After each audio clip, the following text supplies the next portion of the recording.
இந்தியாவில் உள்ள வங்கிகளில் பேக்கேஜ் பேங்க் அக்கவுண்ட்ஸ் எனப்படும் கட்டணத்துடனான வங்கி கணக்குகளை வைத்திருப்பவர்கள் தாங்கள் செலுத்திய மாதாந்திர கட்டணங்களை இழப்பீடாக திரும்ப பெற முடியும் என நிதி வல்லுநர்கள் தெரிவித்துள்ளனர்.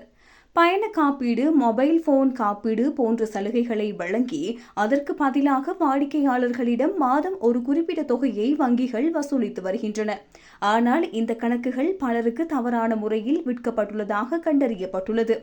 குறிப்பாக வங்கிகள் லாபத்தை நோக்கமாக கொண்டு வாடிக்கையாளர்களுக்கு தேவையற்ற அல்லது அவர்கள் தகுதி பெறாத காப்பீட்டு திட்டங்களை இக்கணக்குகளுடன் இணைத்துள்ளன. உதாரணமாக, வயது முதிர்ந்தவர்களுக்கு அல்லது ஏற்கனவே உடல்நல குறைபாடு உள்ளவர்களுக்கு செல்லுபடியாகாத பயண காப்பீடுகளை வழங்கி மாத கட்டணம் வசூலிப்பது தவறான விற்பனை என கருதப்படுகின்றது. இவ்வாறான பாதிப்புக்குள்ளான வாடிக்கையாளர்கள் தங்களுக்கு செலுத்த வேண்டிய தொகையை திரும்ப கோர முடியும். பிரபல நிதி ஆலோசகர் மார்டின் லூயிஸின் கூற்றுப்படி, இவ்வாறு தவறான முறையில் கணக்கு ஆரம்பிக்கப்பட்டிருந்தால் கணக்கு தொடங்கிய நாள் முதல் இன்று வரை செலுத்தப்பட்ட அனைத்து மாதாந்திர கட்டணங்களையும் வட்டியுடன் திரும்ப பெற முடியும். சில சந்தர்ப்பங்களில் இந்த இழப்பீட்டு தொகை பல ஆயிரம் பவுண்டுகள் வரை கிடைக்க வாய்ப்புள்ளது.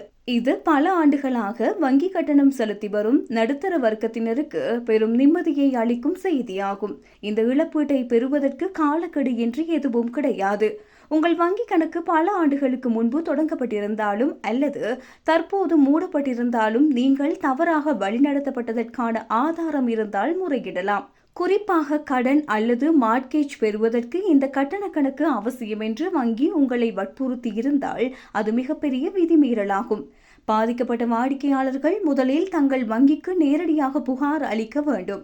அதில் ஏன் இந்த கணக்கு தங்களுக்கு தவறாக விற்கப்பட்டது என்பதை தெளிவாக விளக்க வேண்டும். உங்கள் வங்கி புகாரை நிராகரித்தால் அல்லது 8 வாரங்களுக்குள் உரிய பதில் அளிக்காவிட்டால் நீங்கள் நிதி குறை தீர்ப்பாளர் சேவையை அணுகி இலவசமாக முறையிடலாம்.